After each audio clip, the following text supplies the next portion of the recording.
Bismillahirrahmanirrahim. Assalamualaikum warahmatullahi wabarakatuh. Alhamdulillahi rabbil alamin. Wa bihi nasta'inu ala umuri dunya waddin. Wa ala alihi wa sahbihi ajmain, amma ba'du. Asyhadu an la ilaha illallah wa asyhadu anna Muhammadan abduhu wa rasuluhu la nabiyya ba'da. Allahumma fassalli wa sallim ala sayyidina Muhammad wa ala ali sayyidina Muhammad. Rabbi israh li sadri wa yassir li amri wahlul 'uqdatam min lisani yafqahu qawli ya fatahu ya alim. Puji dan syukur marilah kita panjatkan kehadirat Allah Subhanahu wa taala yang telah memberikan beribu-ribu nikmat kepada kita semua. Di antaranya nikmat iman, nikmat Islam, dan nikmat sehat. Salawat dan salam semoga tetap tercurah limpahkan kepada Nabi kita, yaitu Nabi Muhammad sallallahu alaihi wasallam. Tak lupa kepada keluarganya, para sahabatnya, para tabi'in dan tabiatnya, dan semoga sampai kepada kita selaku umatnya yang senantiasa patuh dan taat kepadanya. Amin ya Allah ya Rabbal alamin. Hadirin yang dirahmati oleh Allah, saya Husni Malik dari Prodi Komunikasi Penyiaran Islam semester 4 akan membawakan tema yang berjudul kesombongan. Asal usul sombong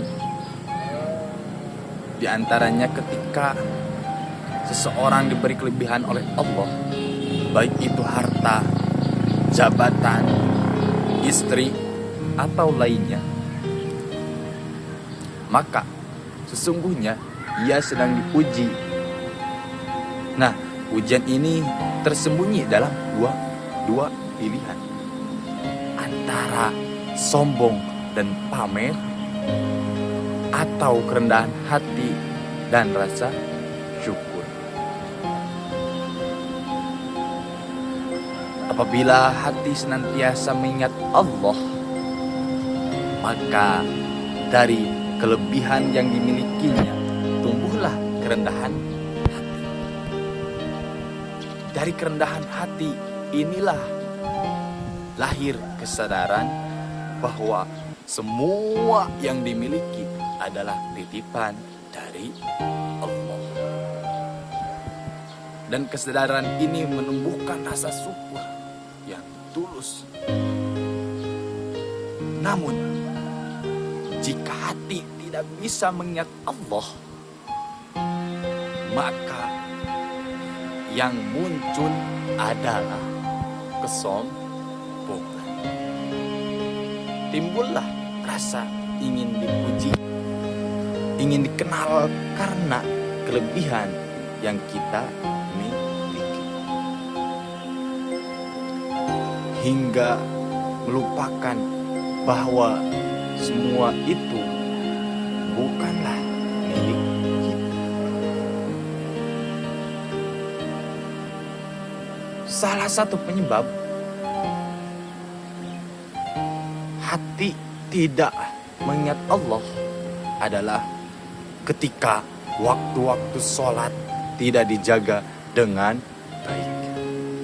Misalnya, ketika waktu sholat subuh datang, tubuh lebih baik memilih kenyamanan dunia dan terus terlelap dalam tidur, hingga berani meninggalkan perintah Allah.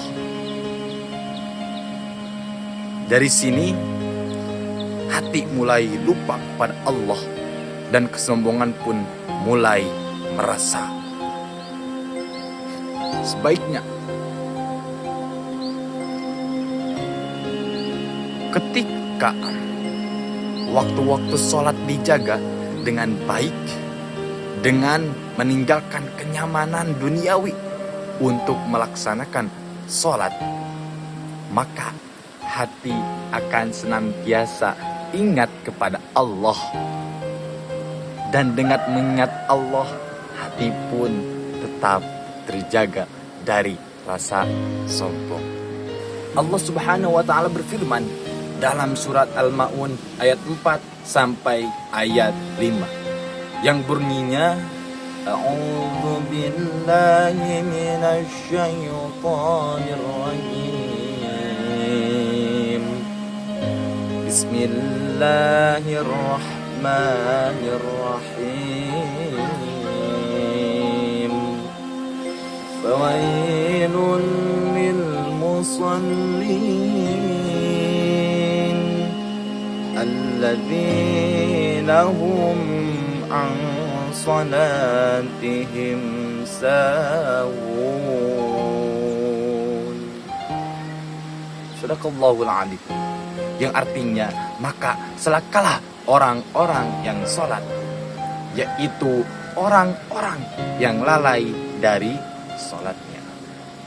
Quran surat Al-Maun ayat 4 sampai ayat 5. Tafsir Al-Qutubi menjelaskan bahwa lalai dari sholat mencakup mereka yang tidak menjaga waktunya, tidak khusyuk atau tidak menganggap penting sholat itu sendiri. Bukan tidak sholat sama sekali, tapi sholat yang dilakukan tanpa hati. Kalau yang lalai saja sudah disebut celaka, bagaimana dengan yang meninggalkan sholat? Bagaimana pula dengan yang memiliki kesombongan dalam hatinya? Maka celaka juga. Karena kesombongan membuat hati keras, dan kerasnya hati membuat seseorang tidak lagi menerima nasihat dan kebenaran. Allah Subhanahu wa taala berfirman yang artinya, demikianlah Allah mengunci mati hati setiap orang yang sombong dan sewenang-wenang. Quran surat Al-Ghafir ayat 35. Sombong adalah kunci terkuncinya hati. Tidak bisa dinasehati, tidak bisa diajak taat, bahkan merasa cukup dengan dirinya sendiri. Dan inilah yang terjadi pada makhluk pertama yang jatuh karena kesombongan. Siapa? Coba netizen tahu siapa makhluk pertama? Inilah makhluk pertama yang jatuh karena sombongan, yaitu iblis.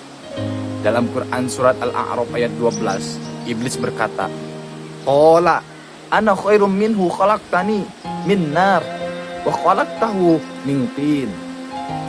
Aku lebih baik darinya.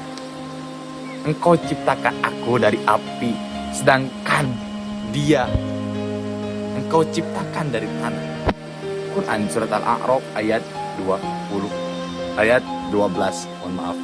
Mohon maaf, ayat 12. Tafsir Ibnu Katsir menjelaskan bahwa iblis menolak perintah sujud bukan karena tidak mampu, tapi karena merasa lebih tinggi. Ia merasa lebih mulia karena diciptakan dari api. Kesombongan asal-usul membuatnya menolak perintah Allah. Inilah contoh paling nyata bahwa sombong menjatuhkan makhluk dari kedudukan tertinggi ke tempat yang hina. Nabi Muhammad SAW juga mengingatkan, tidak akan masuk surga orang yang di dalam hatinya ada kesombongan walau sebesar biji jara. Hadis riwayat Muslim nomor 91. Biji jara itu sekecil debu. Jika itu berupa sombong, sudah cukup untuk menjadi penghalang masuk surga. Karena Allah tidak menerima amal yang disertai dengan kesombongan. Imam Az-Zahabi dalam kitab Al-Kabair, yaitu kitab dosa-dosa besar, menyebutkan bahwa kesombongan adalah dosa besar.